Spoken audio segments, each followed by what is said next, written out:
দুই তার বেলায় ভারী ও বাঁধে হবে বর্ষা গইয়া থাকিল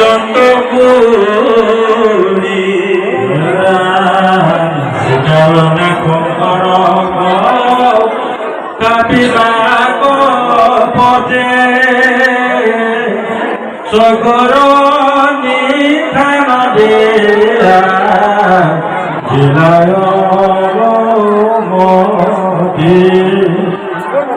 কারণে সগুদুই ভগর পারে করিলাম প্রতিকার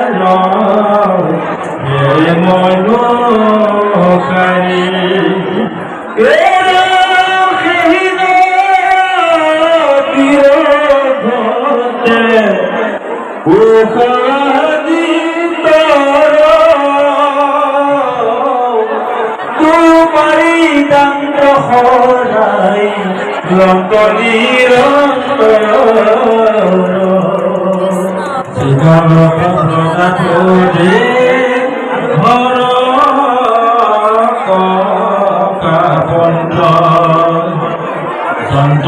গতিয়া উৎস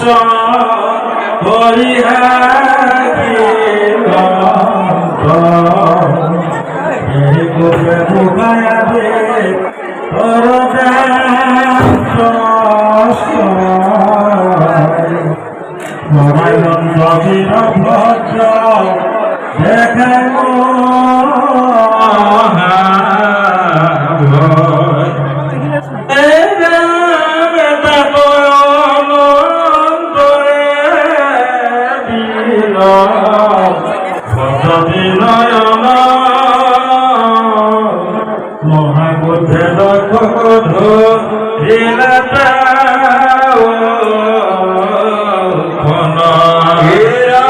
শীত করে ভূমি তপা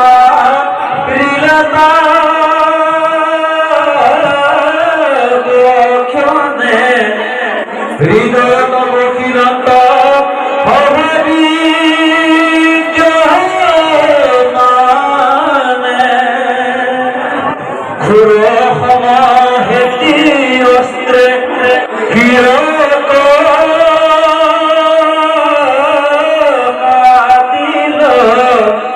তথাপিত কিরসেনি বাকন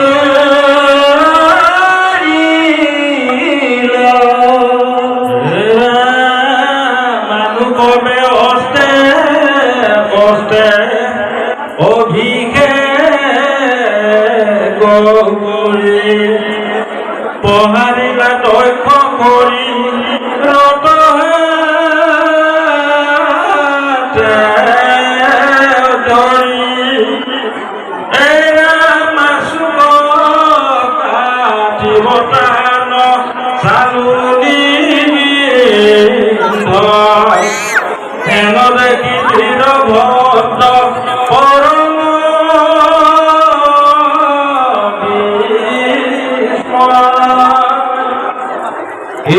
হাজারে মহাতে অস্ত্র হস্ত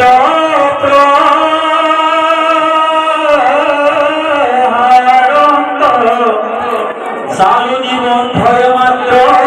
করে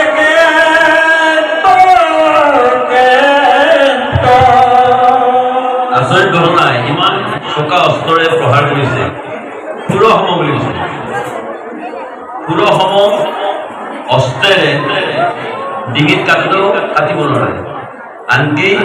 কথাটো বেলেগ কথা চালে পিন্ধিব নোৱাৰে চালো নিবিন্ধে মাত্ৰ কৰে কেনেকৈ মহন্ত বীৰ ভদ্ৰে মনত হিন্দু ধৰ্মৰ কেন মতে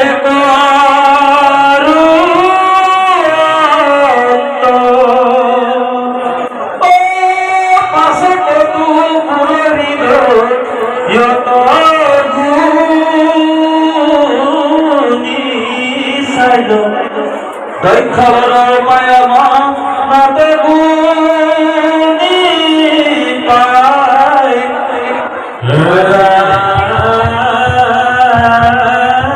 পায় উপায়টো চিন্তিলে মনত গুণি গান্ধী উপায়টো চিন্তিলে যুদ্ধ ক্ষেত্ৰতে তেওঁ চিন্তিত হ'ল কি উপায় যে লাষ্টত তেওঁ উপায়টো পালে এই উপায়টো কৰিব মনত হৰিগে বীৰ ভটপতি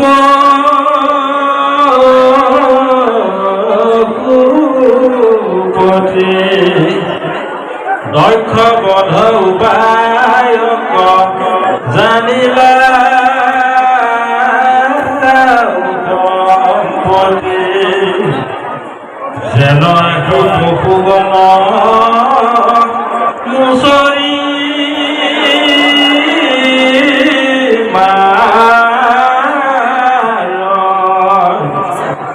বীৰ ভটে দক্ষ লাগে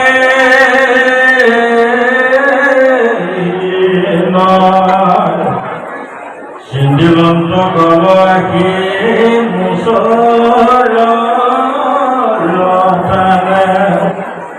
কৰিলন্ত ভূত সভাবিত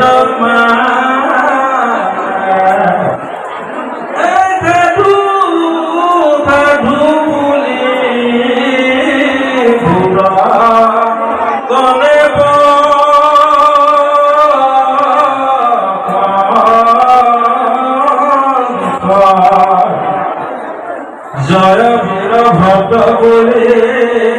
বেহিরি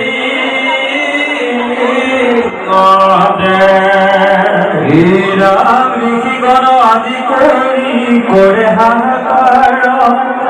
গুণে আদি করি বরে বৃন্দামার বীৰভদ্ৰ উপায় বিচাৰি দক্ষ ৰজাৰ মৃত্যুৰ যিটো উপায় ছাগলীৰ ডিঙি যেনেকৈ বিচাৰে তেওঁক মানে নিপাত কৰিব গতিকে অন্যসকলেও দেখি ঋষিগণ আজি কৰি কৰে হাহাকাৰ বোলে আজি কৰিব সবাৰে বৃন্দাবান আজি আমাৰ ৰক্ষা নাই আমাৰ এতিয়া ব্যৱস্থা ল'ব লাগিব বুলি তেওঁলোকে চিন্তিত হৈছে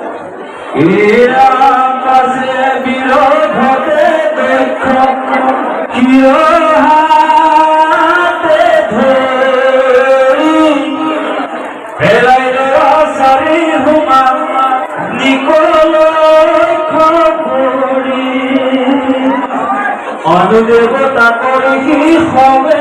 অনুচৰে যাব দৈত ভেদি পালে তাতে দৈতে ধৰে কাতে না কাল চক্ষু হাত ভৰি দুই নানা গদৰ থনা কৰি গৃহে দেই জুই লণ্ড ভণ্ড কৰি প্ৰজাপতিৰ যজ্ঞ দেৱ ঋষি সবে শাস্তি কৰিলে দক্ষ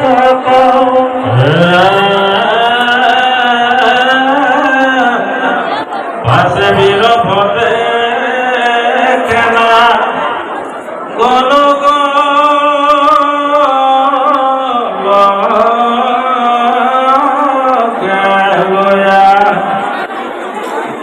প্ৰৱেশ কিলা কলা আনন্দ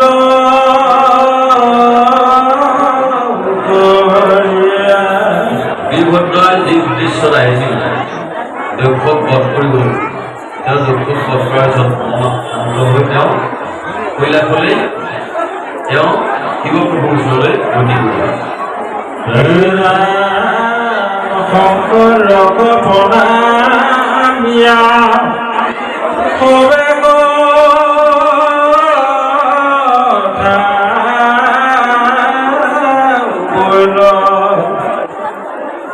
যেন যেন মতে তৈ জয় কবি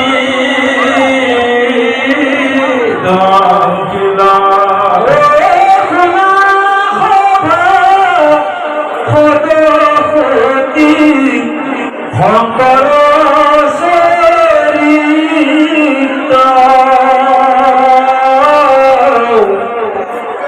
তীৰ্থস্কন্ধৰ কথা বৰ্ণময়মৃত আৰু এক অভিমায়ে কৰিও গমনা নহি কণ্ঠ নিজ ভ্ৰমতি নয়না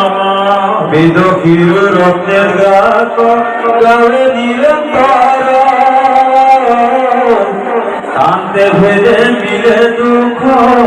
সমূহ বিস্তৰ নিহান প্ৰমাণ দক্ষ লিখিতে লৈ অভেদ স্বৰূপে হৰি হৰ সিদ্ধি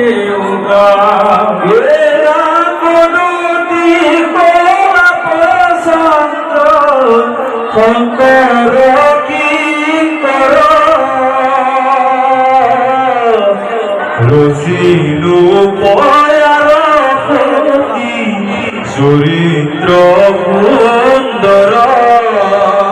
মমতি বলে মোকা নিদায়েৰি সঞ্জাতন জাহাজনি শাস্ত্ৰ কিন্তু মহাকুতাৰ দুখ ক্ষমা ভাগৱত শাস্ত্ৰ পাইবে কগুণ কি মাৰা মহাভাগৰ শাস্ত্ৰৰ সীমা কোনে পাব তাৰ অন্তৰ্গত পৰমাৰ্থ কথা যত মই মাত্ৰ জানো নাৰদৰ কথা মুদহন্তে মহামুনি সোনকালে জানিলে বিদুৰে ইহাক জানন্ত কিনে জানো গতিকে মহাভাগৱতৰ শাস্ত্ৰৰ যি পাৰাপাৰ ইয়াক সীমা কৰিবলৈ আমাৰ যে সেইজনৰ নহ'ব গতিকে অল্পমতি বুলি মোক নিদ্ৰা এৰি মোক সঞ্জাত নজাহাজনি শাস্ত্ৰ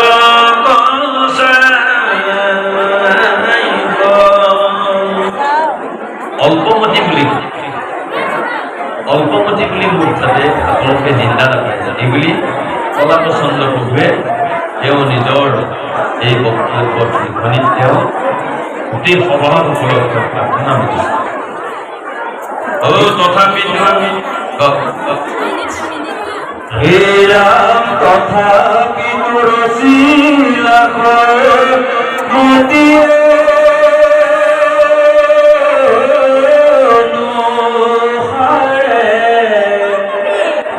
বোলে হৰি হৰ দুখ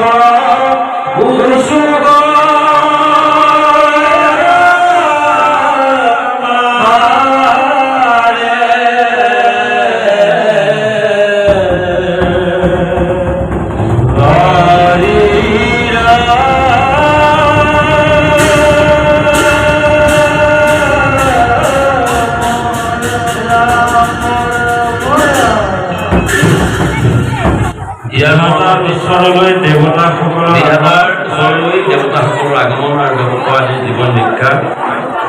পৰৱৰ্তী আমাৰ ব্যাখ্যাকাৰক ইতিমধ্যে আহি তেওঁ অপেক্ষা কৰি আছে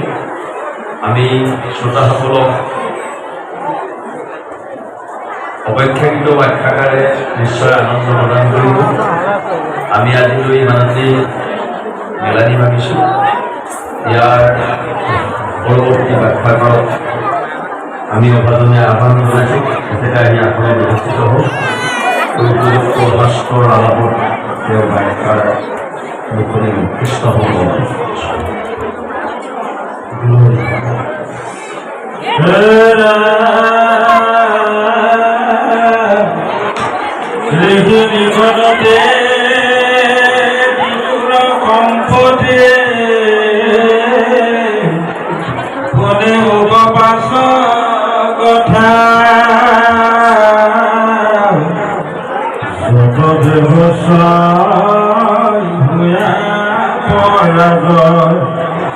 কাৰণ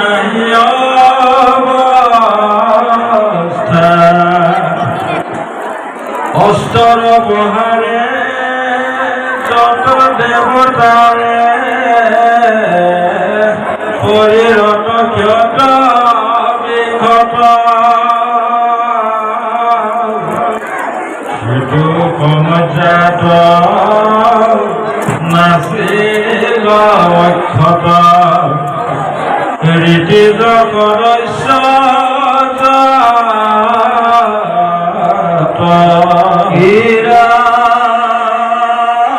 কাছে দেবে গুণে মনে মনে কি হইবে ওই আমার ওই দক্ষর বিরুদ্ধে শঙ্কর ক্রুদ্ধে আমার নাহি নিস্তার আশা সবে মিলি ধীরে ধীরে চলি ব্রহ্মার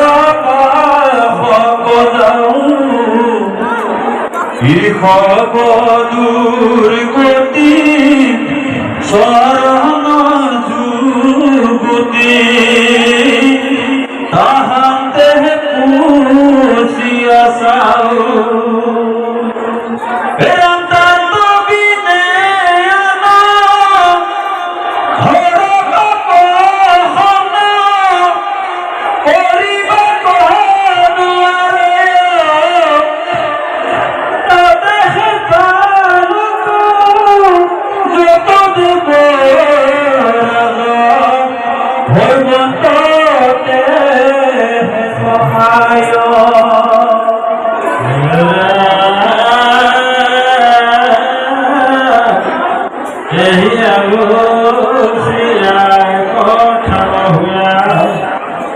চলিলা দেব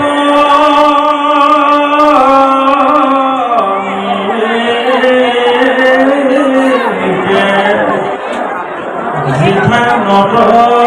ব্রহ্মাসন্ত ধ্যানত কহিতে বইলা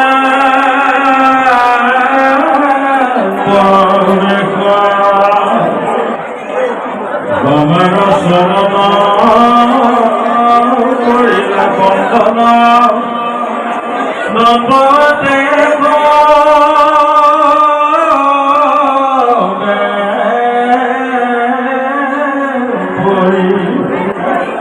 যত পূর্বাত দুঃখ নিরন্তর নিবেদিলা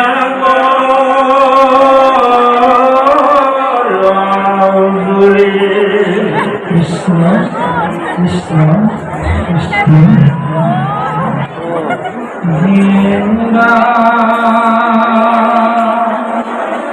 শ্রীমন্ত শঙ্কর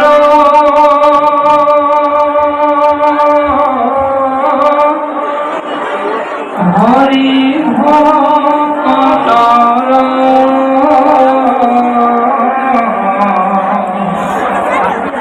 জানা যে কল্পতরু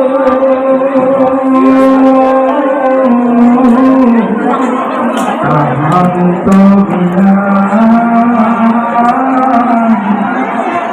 নাই নাই নাই আমার পরম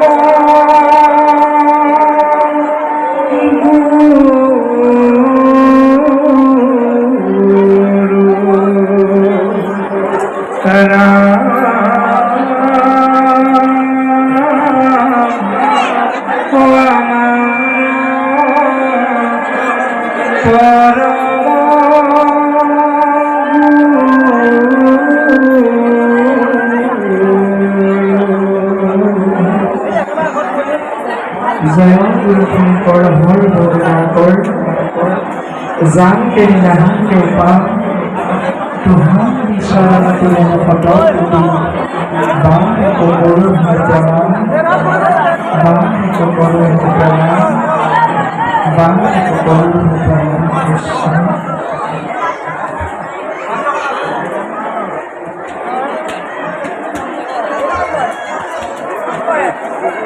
মাত্ৰ আজিৰে কণ্ঠ কৰি বন্ধ কৰি দিব বিচাৰো আপোনাক সমস্ত জনকে বান্ধা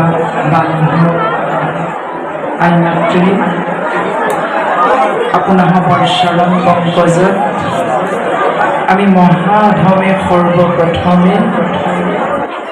ভক্তি ভৰা সেৱা আৰু শ্ৰদ্ধা নিবেদন কৰিছোঁ কৃষ্ণ।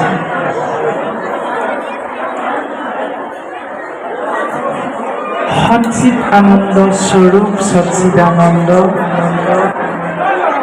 পৰম ব্ৰহ্ম নিৰ্গুণ ব্ৰহ্ম ঈশ্বৰ কৃষ্ণ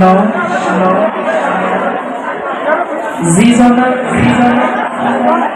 আমি সমস্ত জনা দেহধাৰী জীৱই আমাৰ সৰ্বচক্ষুৰে দেখা পোৱা নাযায় সেইজনা নিৰ্গুণ ব্ৰহ্ম প্ৰভু ভগৱন্তই তেওঁৰ পৰম বান্ধৱ সখা অৰ্জুনৰ আগত প্ৰকাশ কৰিছিল হে ৰাম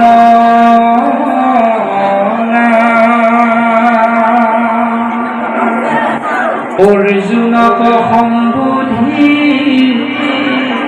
বুলন্ত শ্ৰী হৰি কলিত বৈষ্ণৱে বিষ্ণু জানানিষ্ট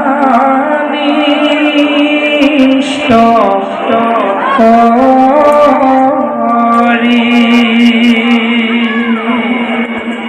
সেইবোৰ পৰম বান্ধৱ সখা অৰ্জুন তুমি এটি কথা সদায় মনত ৰাখিবা যে কলিত বৈষ্ণৱে বিষ্ণু কলিযুগত নৰেই ঈশ্বৰ আৰু কলিযুগত ভকতি ভগৱান সেয়েহে আমি যি নিৰ্গুণ ব্ৰহ্মক আপুনি মই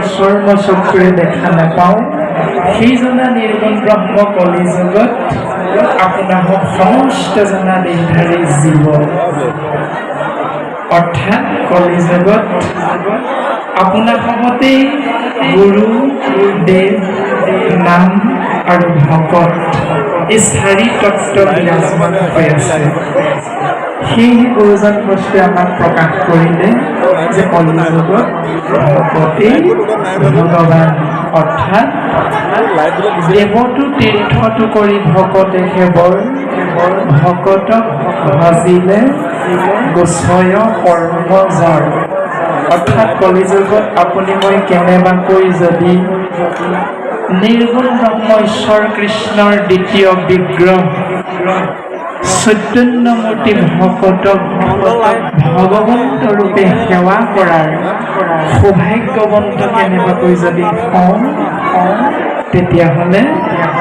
আমি 24 তত্ত্বৰে গঠিত আমাৰ নৰদেহ তথা জীৱ আত্মা আমি সুন্দৰভাৱে বৈকুণ্ঠলৈ গতি কৰিব পাৰিম বুলি মহাপুৰুষ শ্ৰীমন্ত শংকৰদেৱ গুৰুজনা আৰু তেওঁৰ প্ৰপন্ন শিষ্য আমাৰ দ্বিতীয়জনা গুৰু মহাপুৰুষ মাধৱদেৱে আমাক এই ধৰণে শ্ৰীমদ ভাগৱত গীতা শাস্ত্ৰ কীৰ্তন দশম ঘোষা আৰু ৰত্নাৱলী এই 6খন নিগম শাস্ত্ৰৰ জৰিয়তে আমাক সমস্ত জনদেহধাৰী জীৱ আত্মাক উপদেশ প্ৰদান কৰিব।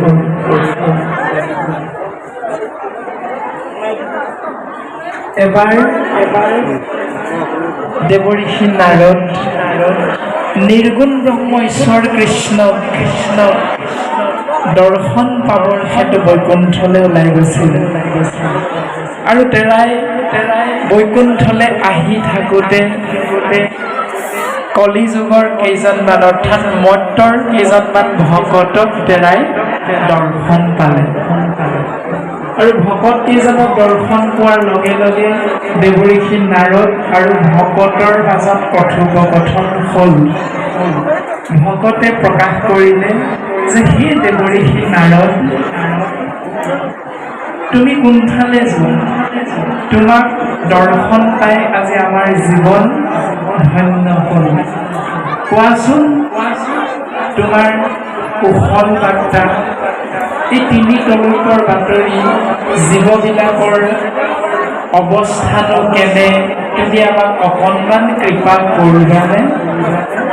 দেৱৰ্ষি নাৰদে মন্ত্ৰৰ ভকত কেইজনক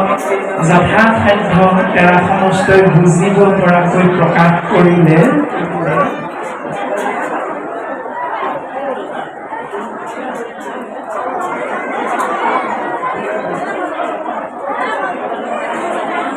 তাৰ পাছতে মন্ত্ৰৰ ভকত কেইজনে দেৱৰ্ষি নাৰদক সুধিল যে সেই দেৱৰ্ষি নাৰদ, তুমি কোনফালে যোৱা? নাৰদে প্ৰকাশ কৰিল যে আমি বহুদিন হ'ল নিৰ্গুণ ব্ৰহ্ম প্ৰভু ভগৱন্তক দৰ্শন পোৱা নাই, আৰু তেৰাৰ দৰ্শনৰ ক্ষেত্ৰত আমি বৈকুণ্ঠলৈ ওলাই আহিছোঁ। ভকত কেইজনে দেৱৰ্ষি নাৰদক প্ৰকাশ কৰিলে যে সেই দেৱৰ্ষি নাৰদ, তুমি আজি আমাক পৰম উপকাৰ সাধন কৰিলা। কি উপকাৰ সাধন কৰিলা? যে আমিও জীৱবিলাকে নিৰ্গুণ ব্ৰহ্ম ভগৱন্তক বিচাৰি ফুৰিছোঁ, কিন্তু এই কলিযুগত আমি তেৰাৰেই নিৰ্গুণ নাম দিনে ৰাতিয়ে পুৱা গধূলি সকলো সময়তে তেৰাকে আমি চিন্তা কৰি থাকোঁ। কিন্তু তেওঁনো ক'ত আছে? তেওঁফালে আজিলৈকে আমি দেখা নাই। এতিয়া আমাৰ এই গুৰুগৃহত উপবিষ্ট হৈ থকা সমস্ত জনা কৃপালু বাপ বান্ধৱ আই মাতৃৰ চৰণত যদি আমি প্ৰশ্নভাগী অৰ্পণ কৰা যায়, আমি বাৰু ক'ব পাৰিমনে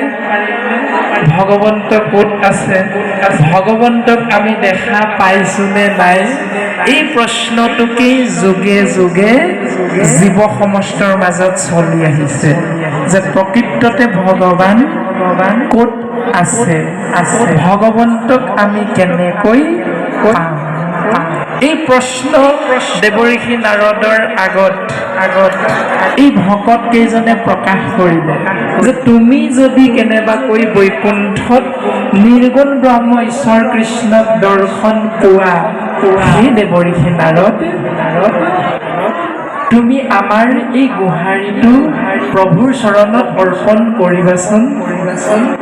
কিজান প্ৰভুৱে আমাক কৃপা কৰে।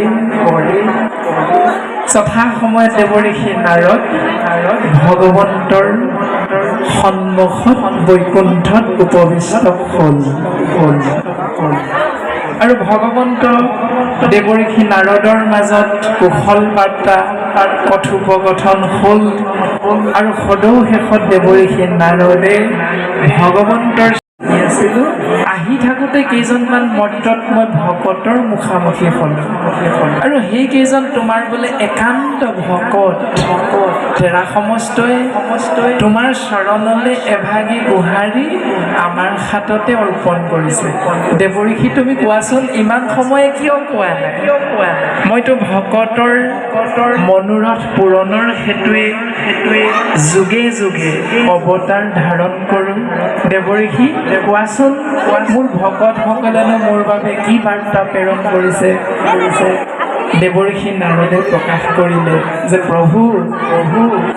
মই হ'লে একো বুজিব পৰা নাই। তোমাৰ একান্ত ভকত অথচ তেৰা সমষ্টই তোমাক দেখা পোৱা নাই, এইটো কেনেকুৱা কথা? তুমি ক'ত আছে তাকেই ভকতসকলে আজিলৈকে বুজি পোৱা নাই। এই কথাটো মই বুজি নাপালোঁ প্ৰভু। এই কথাটোকে তোমাৰ চৰণত অৰ্পণ কৰিছে। এতিয়া তুমি আমাক ক'ব লাগে, আমি তেৰা সমস্ত ক'বগৈ লাগিব নহয়। সেইকাৰণে তুমি প্ৰভু আমাক কৃপা কৰা। ভগৱন্ত মূৰ্খে এটি সুন্দৰ মিচিকিয়া হাঁহি মাৰিলে, আৰু হাঁহি মাৰি দেৱৰ্ষি নাৰদক প্ৰকাশ কৰিলে যিটো কথা আমাৰ পৰম আৰাধ্য পৰম গুৰু শ্ৰীমন্ত শংকৰদেৱ গুৰুজনাই অপূৰ্ব সৃষ্টি কীৰ্তন পুথিত নাৰদৰ কৃষ্ণ দৰ্শন এই অধ্যায়টোত সুন্দৰভাৱে প্ৰকাশ কৰি গ'ল।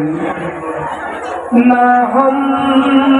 তিষ্ঠামি বৈকুণ্ঠে যোগিনাং হৃদয়ে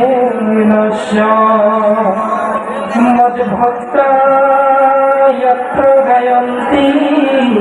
তত্ৰ তিষ্ঠামি নাৰদ। হে দেৱঋষি নাৰদ, ভগৱন্ত পুৰুষে তেৰা দেৱ ভাষাত প্ৰকাশ কৰিলে আৰু আমাৰ পৰম কৃপালু শ্ৰীমন্ত শংকৰদেৱ গুৰুজনাই আমি সমস্ত জনা দেহধাৰী জীৱত আত্মাই বুজিব পৰাকৈ আমাক বুজাই দিলেহি বুলি হে ৰাম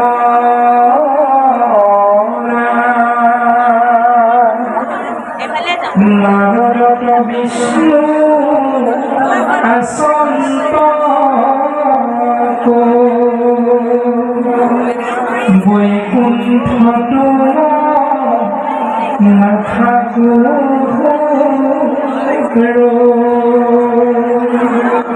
হে ৰাম যোগী হিয়া এৰি